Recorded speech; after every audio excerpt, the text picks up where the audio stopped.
wenn der Egal. Punktwurf damals schon so wichtig gewesen wäre, wenn er mit Steph Curry gespielt hätte, hätte er sich Steph Curry zur Brust genommen und gesagt, du willst der beste Shooter der Welt sein? Am Arsch! Und selbst wenn er ihn nicht kriegen würde, der wäre knapp dahinter.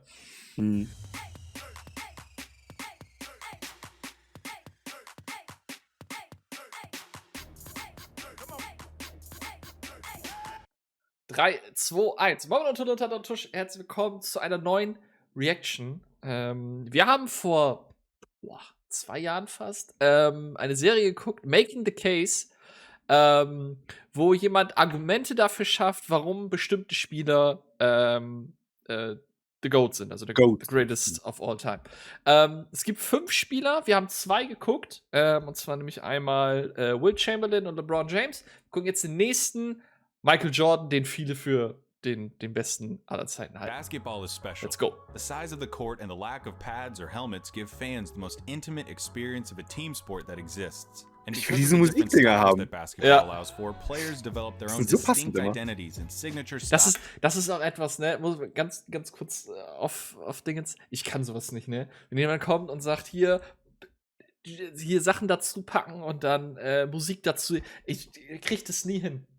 Ich bin gerade dabei, für unser Reaction hier ein Outro zu machen und so. Habe ich ja als Aufgabe glorreich angenommen. Aber auch, ich habe irgendwie 3 Stunden dran gesessen, mir so Best Intros, Outros, Digga. Ich habe nichts gefunden, wo ich meinte, das ist geil. Ich auch nicht. Ich wollte das für Dinge machen, für das Diablo-Video, ne? Für das Fazit-Video. Ich habe extra 1 Stunde Gameplay aufgenommen, ne? Einfach nur, damit ich das zurechtcutten kann, Musik dazu und alles was. Ich krieg's nicht hin. Ich habe dafür einfach kein Gefühl.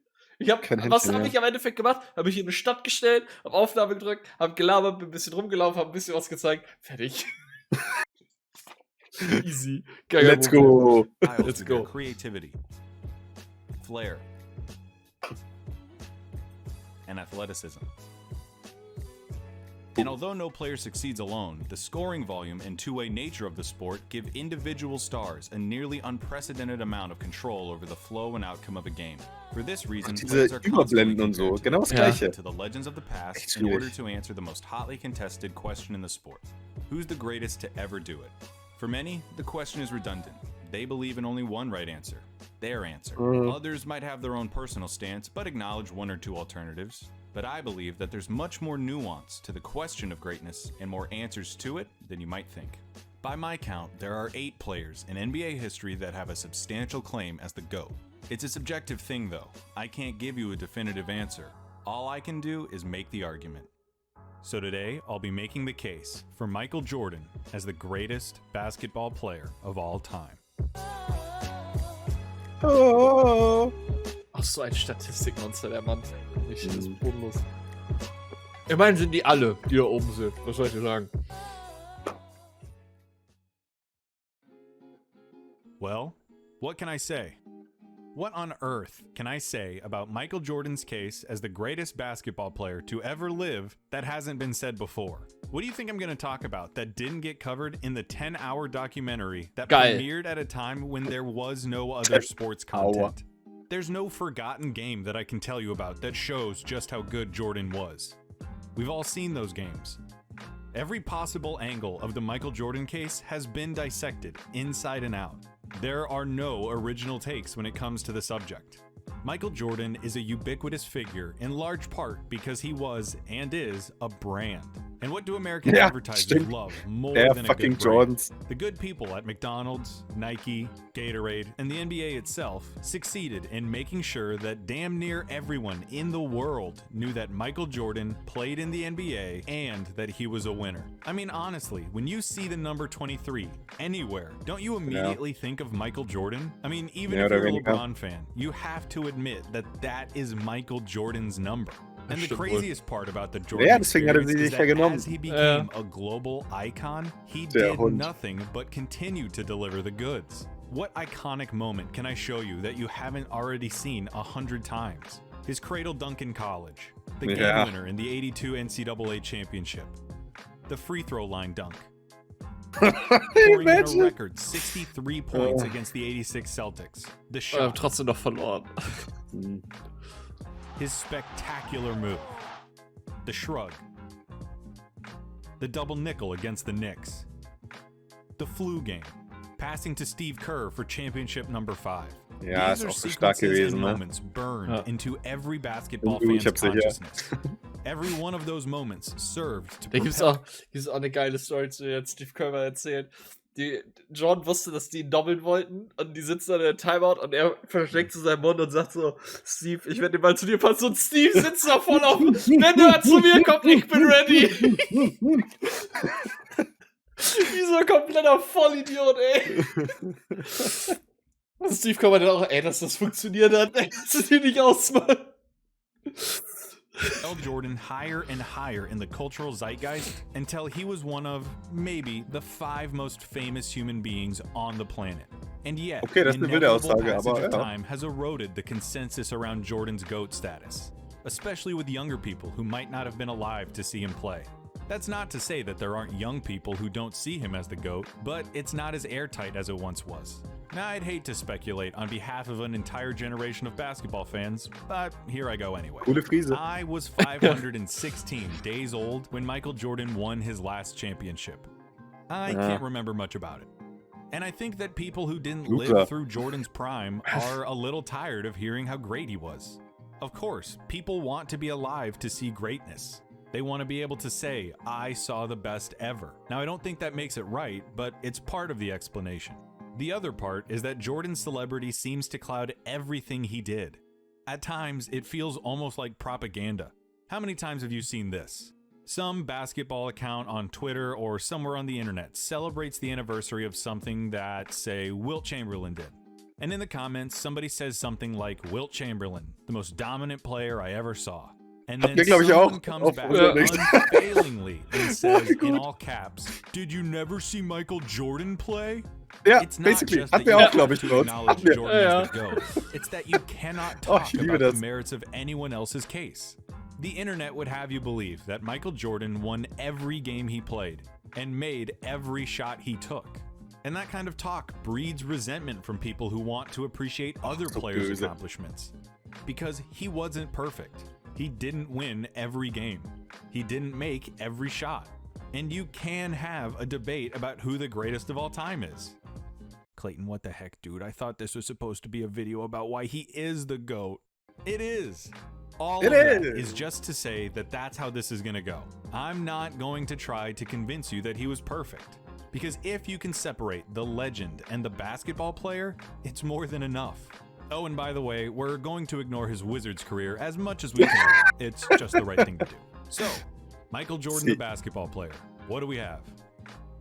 In 13 seasons with the Chicago Bulls, Michael Jordan was a 6-time champion, 6-time Finals MVP, 5-time regular season MVP, a 12-time All-Star, was selected to 10 first-team All-NBAs, made second-team All-NBA in his rookie season, was the Defensive Player of the Year in 1988, had 9 All-Defensive first-team selections, was a 10-time scoring leader, and in college won the 1982 NCAA Championship and was named the 1984 NCAA Player of the Year.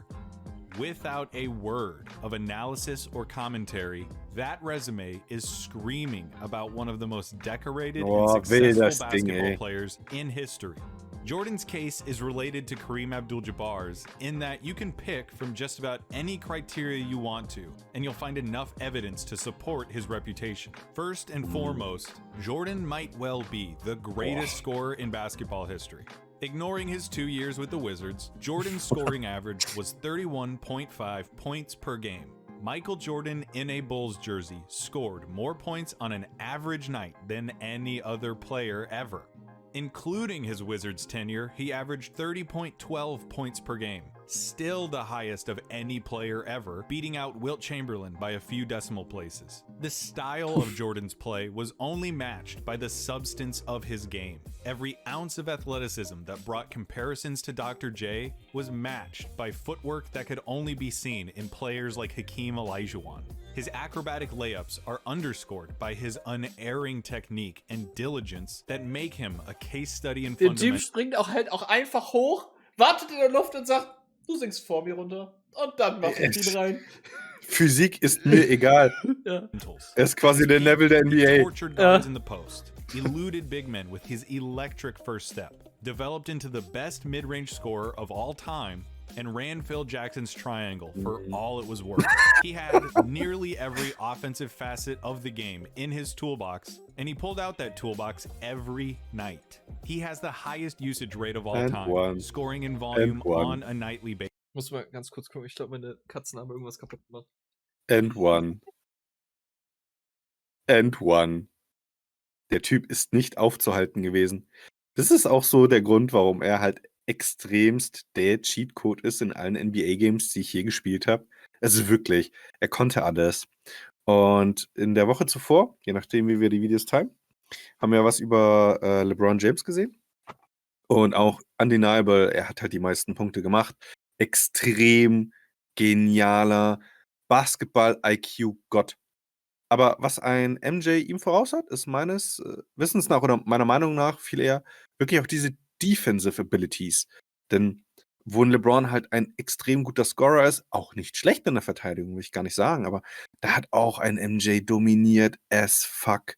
Der hat halt hinten alles aufgeräumt, um die Dinger vorne zu stopfen. Und das hat ihn halt in allen NBA-Games, wie gesagt, so ultra OP gemacht. Ich glaube auch, er hat überall immer die 99er-Stats, zu Recht. Und trifft die Dreier besser als Stephen. Und die Dunks besser als ein, I don't know, egal wer. Midrange, alles cool. Und dann noch die Defense Capabilities. Von dem her einfach ein Gott des Basketballs. Deswegen ist er auch für mich tatsächlich wirklich der GOAT. Eine Nuance noch vor LeBron. Aber das ist meine persönliche Meinung. Und das finde ich so cool an dieser Serie. Man kann diese Meinungen haben. Jede Meinung wäre vertretbar. Und das ist halt auch das Coole am Spiel Basketball insgesamt für mich. Es gibt so viele krasse Individuen, die alle ihrerseits so mega gut sind. Danke, ja. Also bodenlos. Nicht nur, dass sie ihren Wassernapf umgekickt haben. Die haben es auch noch geschafft, eine Kiste, leere Kiste, Cola aus dem Regal zu werfen. Wie? Ich habe ein bisschen mit mir selbst geredet, um die Pause zu überbrücken. Also, das ist so schön. Hättest du dir eigentlich auch Zeit nehmen können, es wieder wegzumachen? Oder es ist nichts zersplittert, nichts kaputt, das hoffe ich doch? Nein. Es war Plastik und das Wasser habe ich schnell aufgewischt. Sehr Da die das öfter machen, habe ich einen Wischmopp direkt daneben stehen. So. Hannes routiniert. Ja. But he also pushes advanced metrics and efficiency stats to their breaking points. He has the highest player efficiency ranking ever, the highest offensive box plus minus ever, the fifth most win shares, the most win shares per 48 minutes, an outstanding true shooting percentage, and so on. It is unfathomable to me that Jordan combined such unprecedented volume with such pristine efficiency.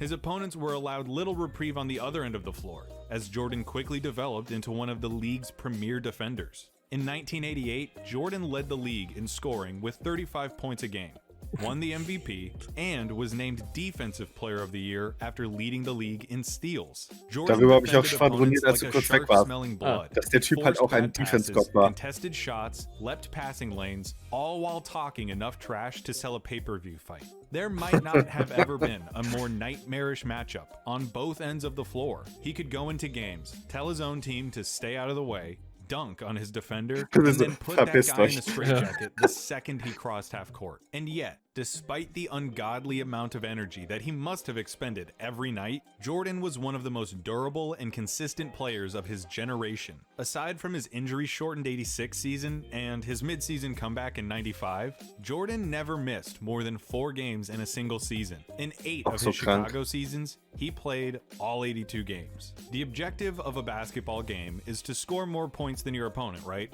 So you'd love a player who can score a buttload of points. You'd also love a player who keeps the other team from scoring points. When you put those two things together, the best scorer ever and one of the most tenacious defenders in history, you get Michael Jordan, whose peak reaches into uncharted airspace. Michael Jordan, at his best, was better than everyone. Plain and simple. He would score, defend, and play in such a way that made winning second nature. No one else has ever tasted the air at the top of peak Jordan. Once he got to the top of that mountain, he was looking down at everyone else. But what about before then? I hear the skeptics among you ask. And that's a fair point. He wasn't always that guy. Before the Bulls broke through in '91, Jordan suffered defeat in the playoffs to the Milwaukee Bucks, the Boston Celtics, and most memorably, the Detroit Pistons. And I've seen this misconception that those losses all took place while Jordan was still basically on his own without Phil Jackson and Scottie Pippen. And that's obviously not correct. All 4 of the Piston losses took place while Scottie was on the team. And in 1990, Phil Jackson was the coach, and the Bulls won 55 games, just 4 fewer than the Pistons. You can blame it on whatever. Injuries, the Pistons' patented Jordan rules, and even Jordan himself. It's a fair point of criticism. Die haben ihn so auseinandergenommen. Aber damals durftest du das noch. Bist du reingegangen in die Lane, hast du halt so direkt eine Ellbogen in die Fresse gekriegt. Die kannst nur einziehen. Michael Jordan's Bulls lost in the playoffs early in his career. However, you can't stop the conversation there. Yeah, the Bulls got swept by the 86 Celtics, but come on. That team is pretty universally regarded as Bird's best team and one of the best teams of all time after they went on to win the title. The fact that Jordan hung 63 on them, a record that still stands, is outstanding. The 87 Celtics also made the finals. So did the 88 Pistons, and the 89 Pistons, and the 1990 Pistons. Of Jordan's 6 pre-title playoff losses, 5 of them made the NBA Finals, and 3 of them ended up winning the whole thing. They're losses nonetheless, but it wasn't like he was being beat by the Washington Generals. He was losing and sharpening his teeth against the best, for whatever it's worth, and it's worth something. Speaking of Phil and Scottie, another point of contention with Jordan's claim to the throne is the fact that he played for the most decorated. Das ist ja. Phil Jackson, der hat wirklich so breite Schultern. Das ist der absolute. Also, Lauch in Anführungsstrichen, das ist immer noch. Der Typ ist auch irgendwie 2 Meter noch was. Ne? Aber der hat so extrem lange Schultern. Rated coach in basketball and with the best sidekick in sports, along with a team that did their jobs to a T and bought into the team. As for Scottie, there are some people out there who would have you believe that Scottie Pippen was nothing more than a glorified wolf. Say he didn't have the game to carry the title, and he didn't have the aptitude to spend too much time in the spotlight. They'd have you believe that Scottie Pippen was nothing without Michael Jordan, and that's ridiculous. You can disagree with me, but for my money, Scottie Pippen is the best perimeter defender imaginable. He combined size with uncanny court vision a la Bird and LeBron, knew exactly when to pick his spots and when to defer, and brought a component of selflessness and.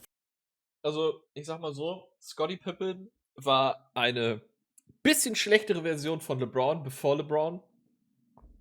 Und ich glaube, ich weiß nicht, ob dazu jemand schon mal ein Video gemacht hat, ich bin mir ziemlich sicher, dass wenn du LeBron James, also Prime LeBron und Prime Kobe zusammenpackst, dass sie Ähnliches geschafft hätten. Gut möglich. Fraternity to the Bulls that might not have existed otherwise. Weil irgendwann hätte Kobe halt einfach zu LeBron gesagt, verpiss dich, gib mir den Ball. Unyielding intensity. Most importantly, Scottie accepted and flourished in his role. The amount of credit that he deserves and does not get is unfortunate. Same with other players like Horace Grant and Tony Kukoc. Michael Jordan didn't win those championships alone, and those guys all deserve more recognition. When it comes to Phil Jackson, it's been fascinating to revisit Jordan's approach to the game and see how it changed under Jackson. Guys like Mike, Kobe, and Wilt all approached basketball in a similar way, in that they felt that the best chance their team had to win was for them to have the ball in their hands as much as possible. These days, we'd call what they did iso ball or hero ball. Isolate against the defender, tell everyone to get out of the way, and beat your man one-on-one. Watching Mike's early years, it sticks out painfully at times. Shooting over triple teams, refusing to give the ball up. Aber das jetzt auch bei den Suns macht, wir wissen es nicht, weil sein Knöchel gesagt hat, fick dich. Game after Jordan, and you can see the same tendencies.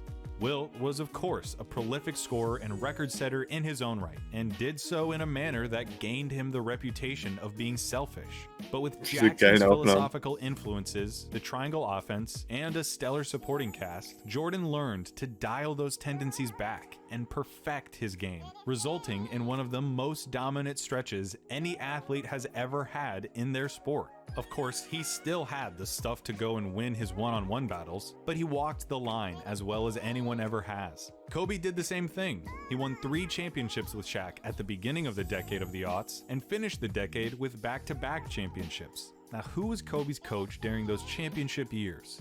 Who was it that helped him tailor his game to a more team-friendly approach to unlock the group's championship potential? Oh yeah, it was Phil Jackson. Phil Jackson should and does get praise for managing some of the most eclectic locker rooms in basketball, satiating some of the most headstrong egos in the world, and providing an environment where the most talked about team with the most popular athlete could do their jobs. The Bulls' success might not have been what it was without das wohl geschafft hat, der Boy. It might not. Ich finde das halt auch einfach so geil, ne? Das wird ja auch in The Last Dance besprochen, dass der Präsident und der Manager von den Bulls gesagt haben, so, die meisten Verträge laufen aus. Phil, du bist übrigens Ende der Saison raus. Michael, du kannst verlängern, wenn du willst. Michael hat gesagt, nö, ohne Phil spiele ich nicht. Gut, dann machen wir einen Umbruch und das ist die letzte Saison für euch alle. Fickt euch. Das kannst du, die haben einfach das beste Team. Sie haben 2-mal hintereinander gewonnen. Wissen genau, wir werden auch wahrscheinlich das 3. Mal hintereinander gewinnen. Danach ist Rebuild. Fickt euch alle. Wir können uns die Gehälter nicht mehr leisten. Natürlich könnt ihr euch die Gehälter leisten. Guckt euch die Warriors an. Was Kevin Durant 400 Millionen, was Steph Curry 200 Millionen. Da zahlen wir halt ein paar Steuern drauf. Scheiß drauf. Hat sich gelohnt, was willst du sagen? Without Phil Jackson and Horace Grant and Tony Kukoc and Steve Kerr and Bill Cartwright and all of those guys. Boah, Junge, Alter, wenn Alpine Weiß noch Werbung braucht, ne? Der Mann hinter Michael ist euer Mann. Ach du Scheiße. Der macht mir ja Konkurrenz. Und ich gehe schon nicht raus. Tut er. Basketball is a team game after all. But it's our fault that they might not get talked about as much as they should. We are the people who talk about these kinds of things and create the dialogue that takes place about them. That doesn't somehow discredit what Jordan did for those teams or nullify what he contributed. Yeah, Scottie was a perfect sidekick.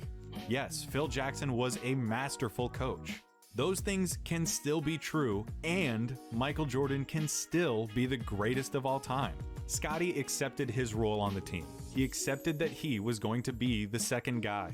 Jordan still had to go out there and do his job as the guy.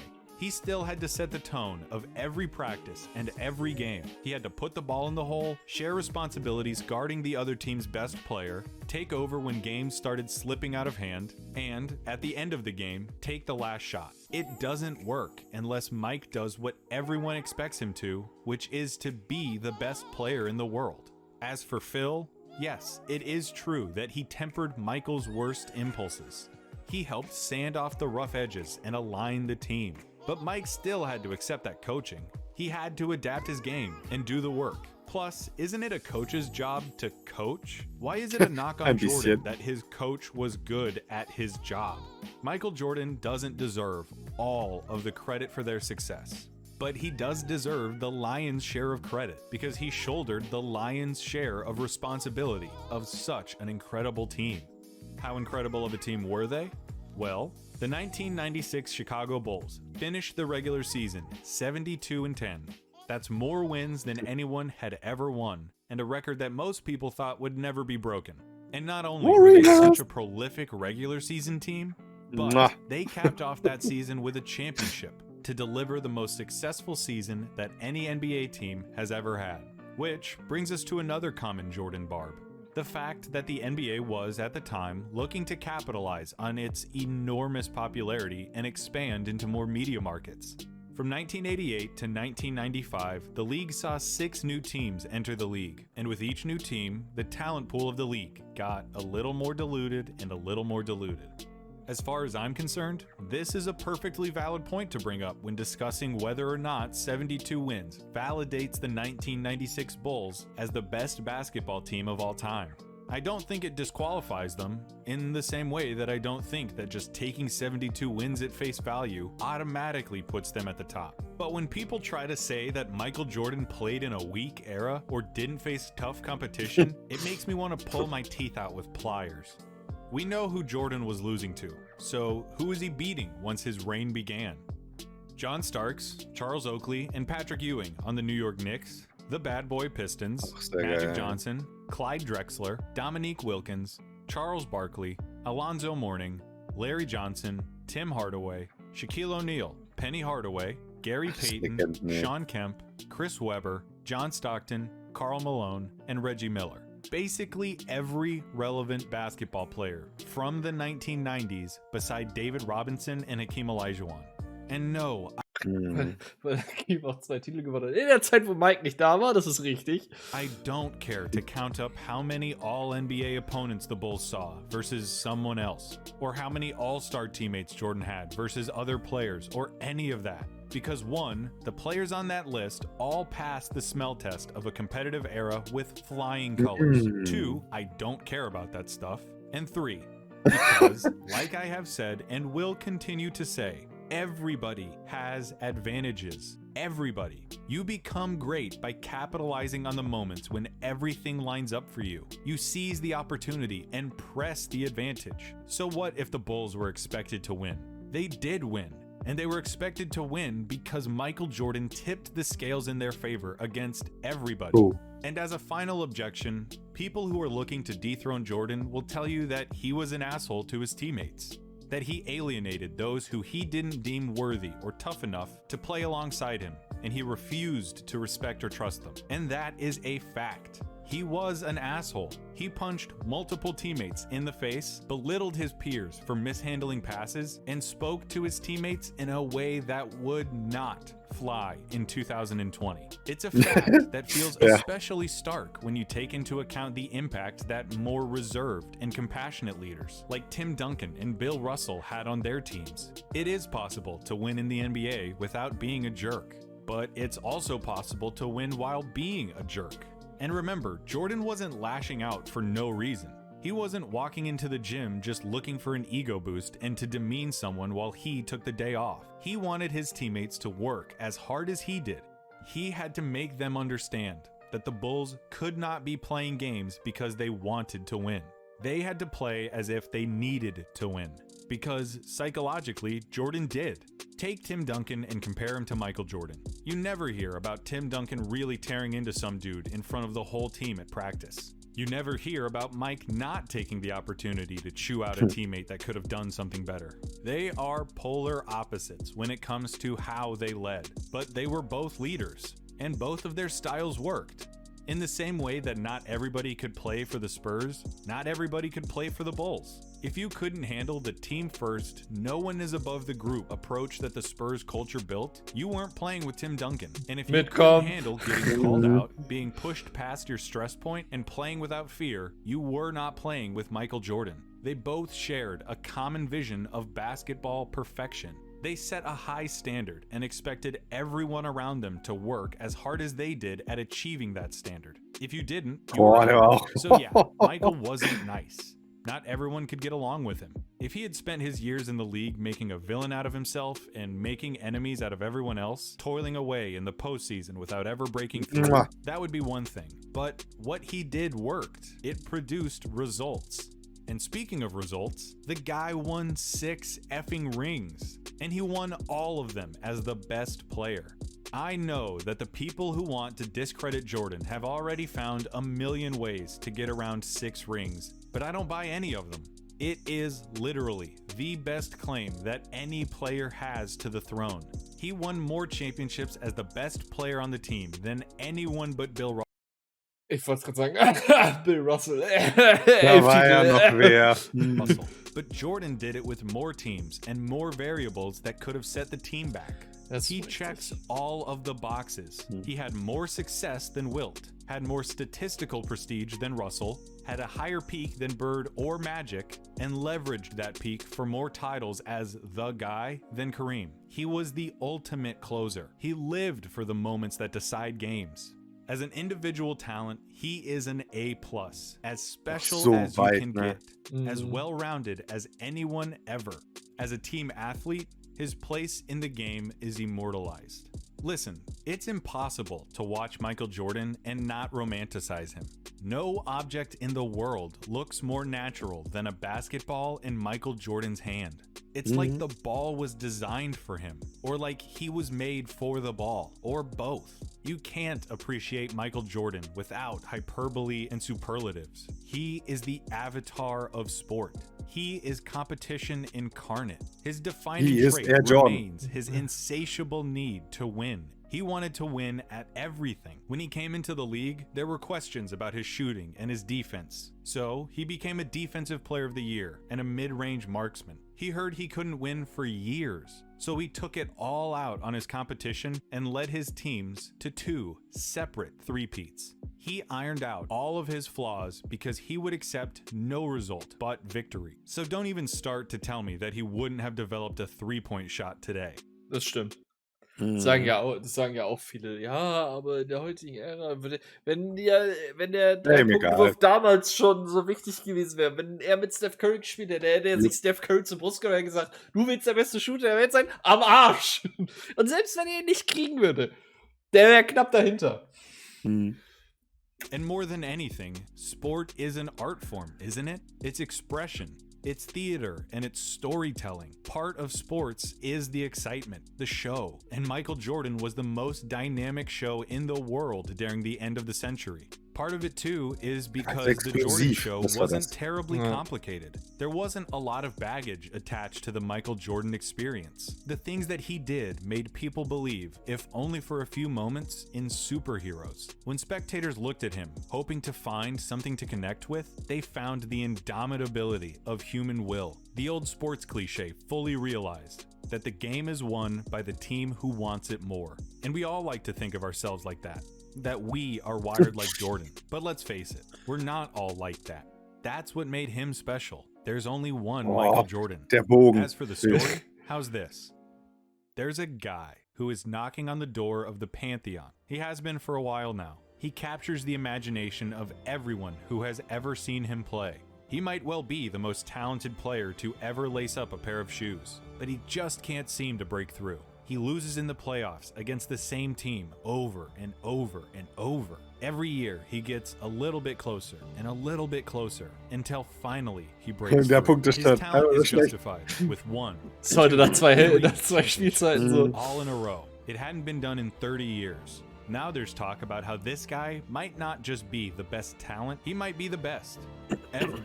And as he's climbed the mountain, he has become the most famous athlete in the world. And then he retires, only to come back a year and a half later. In his first full year back from retirement, they win the title. He is back. And then they do it again. By now, he is practically lapping every other player historically. Every image of Michael Jordan in recent memory is of his team holding the trophy. By 1998, he had won 5 championships in 7 years, 3 in a row, and then back to back. And now it was the end. The last year of everyone's contracts. The team's blowing it up. This is their last ride. The last dance. They're running on fumes, but they climb all the way back up the mountain to the top. They're back in the finals. The target on their backs has never been bigger. The pressure has never been heavier. In Game 6, on the road, looking to wrap up an unprecedented second three-peat in a game with more people watching than in any other game. It goes down to the wire. The Utah Jazz won't go away. Unfortunately for them, they're playing against Michael Jordan, who saved his best for last. Here is Michael Jordan's final shot as a Chicago Bull.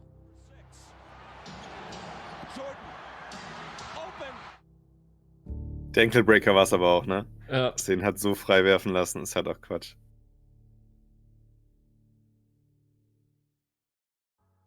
Ja, stark. Das war's. Sehr schönes Video, wie die anderen auch.